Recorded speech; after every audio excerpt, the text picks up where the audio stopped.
Romila Thapar is an eminent historian. She's been studying and teaching and writing on the subject of ancient history of India and has played an important role in giving a narrative to Indians what it means to be an Indian, what it means to have Indian nationalism, and what is Indian history really. So that's why today I've got two of her books. One is called What is Nationalism, and another one which has her essay alongside a couple of other essays from other writers. It's called On Nationalism, and the essay by Romila Thapar is called Reflections on Nationalism and History. So in which she talks about the Indian nationalism, its history, and what it has come to be now.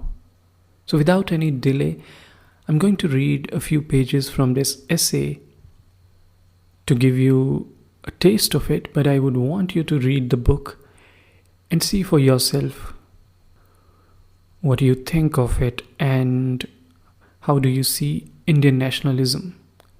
So here we go. For Indians of my age who grew up on the cusp of independence, nationalism was in the air we breathed. Nationalism was not something problematic. It was an identity with the nation and its society. The identity and consciousness of being Indian did not initially need to be defined. We understood nationalism to be Indian nationalism and not Hindu or Muslim or any other kind of religious or other nationalism. And a clear distinction was made between nationalism and other loyalties. Nationalism could only be Indian, and Indian meant that which was above all the smaller loyalties to religion, caste, ethnicity, and region. Nationalism meant differentiating between the nation and the state, and it was clear that no government could take upon itself the rights of a nation.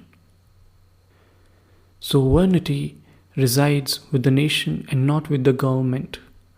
A nation referred to the people that inhabited a territory who saw themselves as an evolved community created by drawing upon the range of communities that existed prior to the nation. It was based on a shared history, interests, and aspirations frequently expressed in a common culture that in turn drew from multiple cultures. At the most visible level, a nation is identified with territory. For the Indian, this was the territory of British India that the colony hoped to inherit on becoming a nation. This had to be bifurcated with partition in 1947, and that was problematic when identified with the erstwhile territory of British India. So the territory of what constituted India had to be redefined. Nevertheless, the subcontinent remained the framework when thinking about India in historical terms. We learnt from history that through the centuries there was a constant changing of boundaries and the coexistence of many political units within the subcontinent. This raised the question of whether a permanent boundary of a nation-state was feasible. But for the purposes of nationalism, it was assumed to be as permanent as possible, with the caveat that it could change. This also turned our attention to the real entity of nationalism, and that was the people who inhabited the territory. This was meant literally, and it included all the people, irrespective of their sub-identities of religion, caste, language, region, and such like. There was an axiomatic belief that the primary concern of nationalism was to ensure the welfare of the entire society and of all its citizens. This was defined as establishing the equality of all citizens and their entitlement to human rights. National interest meant ensuring that every citizen lived with dignity. This required both economic growth and social justice as fundamental to the establishing of a nation. These essentials of a nation were discussed extensively, especially in universities and research centers in the first couple of decades after independence. Nationalism had and has much to do with understanding one's society and finding one's identity as a member of that society. It cannot be reduced to merely waving flags and shouting slogans and penalizing people for not shouting slogans like Bharat Mata Ki Jai. This smacks of a lack of confidence among those making the demand for slogans. Nationalism requires a far greater commitment to attending to the needs of the nation rather than sloganeering, and that too with slogans focusing on territory or ones that have a limited acceptability. As was recently said, it is indeed ironic that an Indian who refuses to shout the slogan is immediately declared as anti-national, but an Indian who has deliberately not paid his taxes or stashed away black money is not declared as such. The question of what is national and what is anti-national does depend on what is understood by nationalism.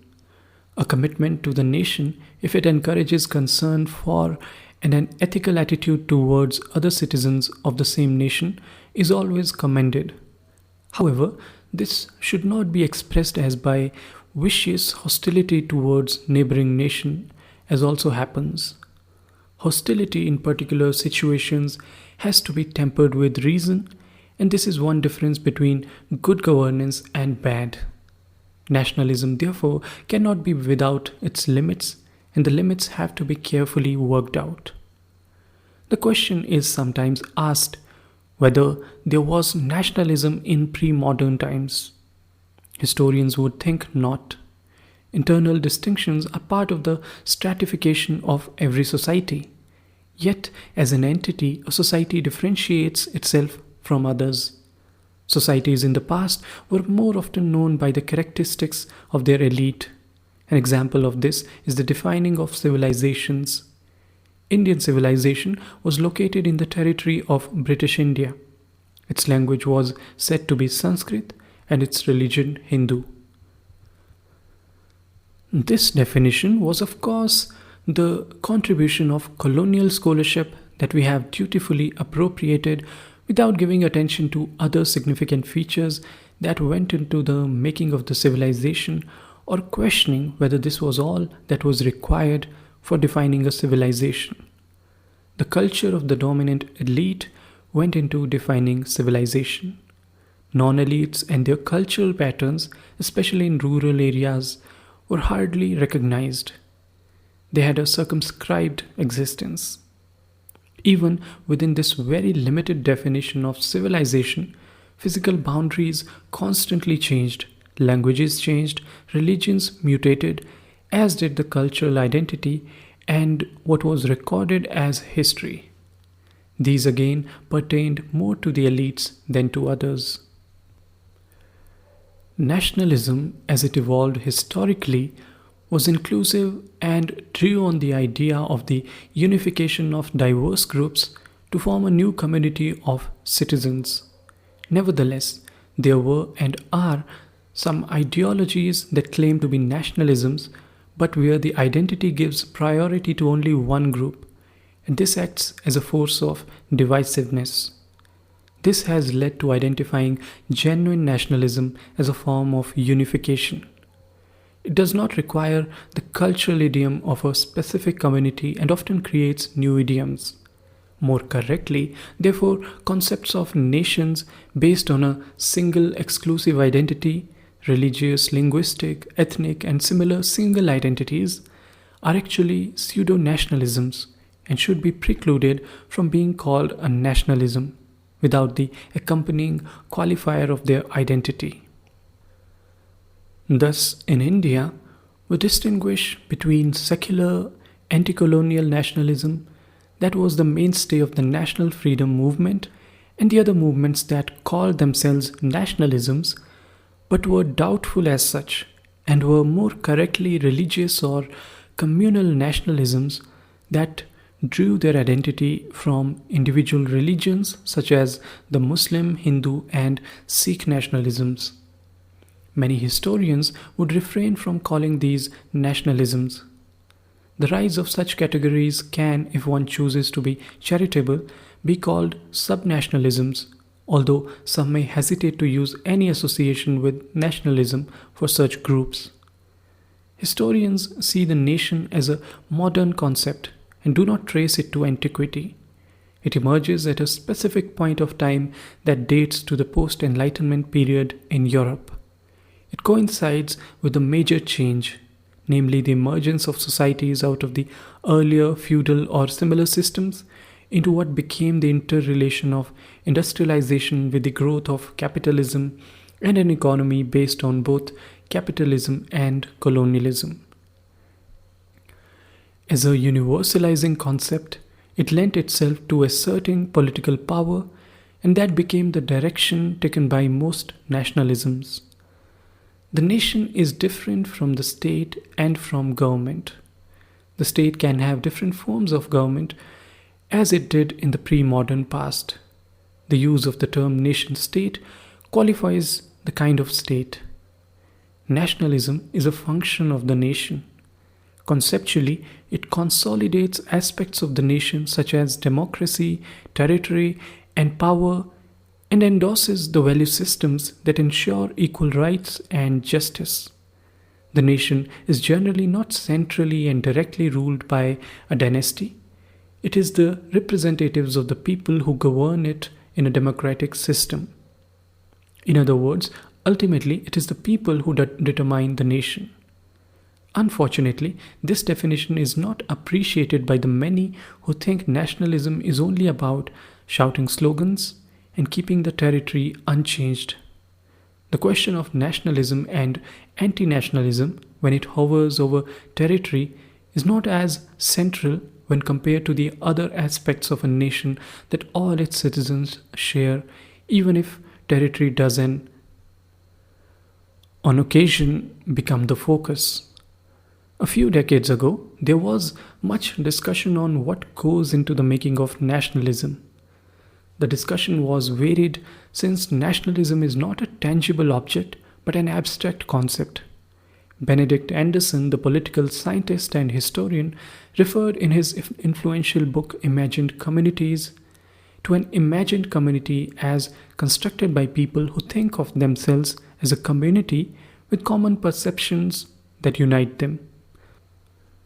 The unity was more feasible in modern times than in earlier periods because of the spread of literacy with the assistance of the printing press and the readings of newspapers, etc. To this one could add, if so desired, the influence of television and the cinema as a sustaining or even assisting in creating a national feeling. In Nations and Nationalism, Ernest Gellner, the British social anthropologist and a leading thinker on the subject of nationalism, linked it more closely to a new kind of society that grew out of an earlier society and differed from it in various ways. It permitted the growth of an impersonal society where individuals were bonded through defining a shared culture and learning a shared history. Again, to this one could add that the observance of the same code of laws was also a binding factor. Eric J. Hobsbawm, the British thinker and historian, made a connection in Nations and Nationalism since 1780 between history and nationalism and explained how history is reconstructed in a way that suits the ideology of nationalism and is essential to the construction of nationalism. It is essential to the making of a state, and this incorporates not just the elite but also the less privileged.